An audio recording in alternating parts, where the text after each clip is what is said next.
Minha gente, tem muita notícia hoje no jornal, importante para a gente ficar atento, comentar. Quero dedicar aqui alguns minutos à mais grave delas hoje, a repercussão da decisão do Supremo Tribunal Federal de remeter a outra instância, ou de decidir que deve ser remetida a outra instância, a parte da Operação Lava Jato que estava investigando a senadora e ex-ministra Gleisi Hoffmann por desvios no Ministério do Planejamento em contratos com uma empresa que prestava serviço ao Ministério do Planejamento.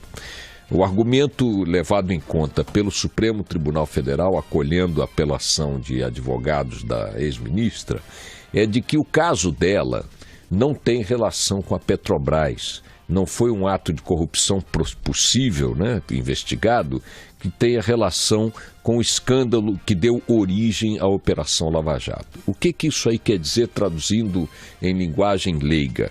Que tudo que a Lava Jato tiver alcançado e que não tenha relação direta com a Petrobras, tudo que a Lava Jato alcançou por pegar delações premiadas, conexas, uma coisa que levava a outra, você puxava uma investigação por aqui e ela descobria um outro detalhe, e aí você investia nesse outro detalhe e descobria outra coisa, e assim sucessivamente.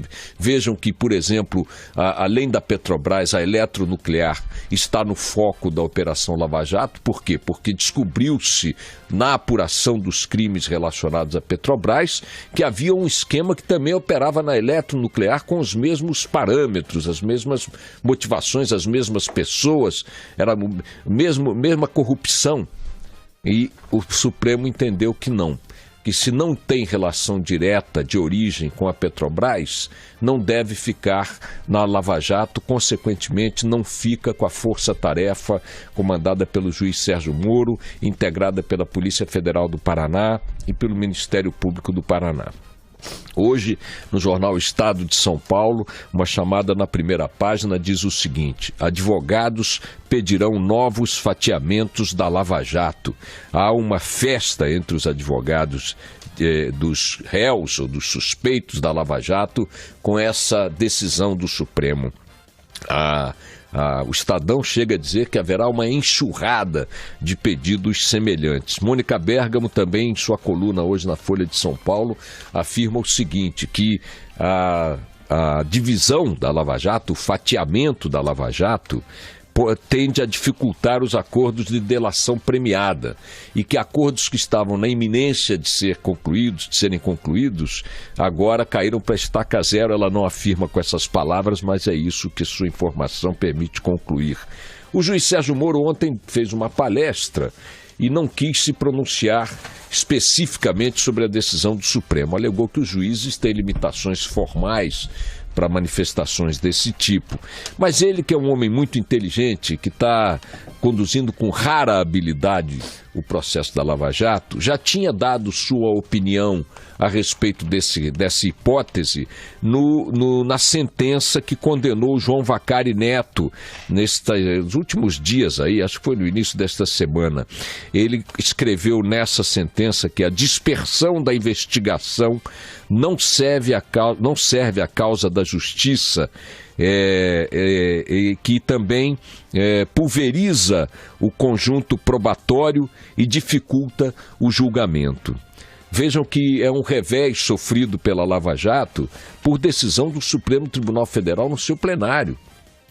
O Supremo Tribunal Federal não pode ter tomado essa decisão inconsciente dos riscos que ela produziria para a Operação Lava Jato. Portanto, é lícito a gente concluir que, a despeito de todo o clamor público, a despeito das evidências, a despeito da eficiência, da eficácia que a Operação Lava Jato tem demonstrado até aqui, com a recuperação de mais de R$1 bilhão em dinheiro desviado e outros tantos aí prometidos ou esperados, com o surgimento de provas concretas, com conexões internacionais nas investigações, nenhuma operação jamais feita no Brasil, nenhum procedimento legal jamais feito no Brasil contra a corrupção foi tão fundo e chegou tão longe Nenhum outro procedimento teve tanto acompanhamento e sentimento de vitória por parte da sociedade diante dos seus desdobramentos quanto a Operação Lava Jato. Não obstante, os ministros do Supremo Tribunal Federal tomaram uma decisão conscientemente ou conscientes do dano que ela causaria ao conjunto da operação. Isso quer dizer, sinaliza o seguinte: todo esse clamor público, todo esse interesse público, toda essa atenção pública, podemos dizer que toda essa pressão pública por resultados da Lava Jato não cala fundo no peito dos ministros do Supremo. O juiz Sérgio Moro fez referência também ao fato de que na Operação Mãos Limpas, que também combateu a corrupção na Itália, 40% dos réus, dos suspeitos, dos implicados, dos réus, não sofreram pena alguma por prescrição de prazo ou anistia devido à chicana, devido às artimanhas da defesa e da legislação penal italiana, na qual a brasileira está inspirada. Então essa decisão do Supremo é uma decisão temerária, uma decisão que afronta o interesse da sociedade em ver a Lava Jato prosperar, não apenas na Petrobras. Por que só na Petrobras? Qual é o problema? Se você está investigando um roubo de galinha na fazenda do seu vizinho, entra no galinheiro para ver quantas galinhas sumiram e encontra uma mão humana enterrada, você está diante de um crime mais grave do que o roubo de galinhas. Aí você não vou investigar este cadáver aqui semi-sepultado, porque eu estou aqui para investigar roubo de galinha. Não que os roubos da Petrobras sejam roubo de galinha, ele é enorme, é gigantesco, é o cadáver, aliás. Mas ele está permitindo descobrir outras coisas, porque os criminosos são os mesmos. Qual é o esquema do crime na corrupção no Brasil? De um lado um corruptor, de outro lado um corrupto. Geralmente o corruptor é um capitalista, é um empresário, alguém que precisa fechar contratos com o governo. Do outro lado o corrupto é um político, é o gestor público.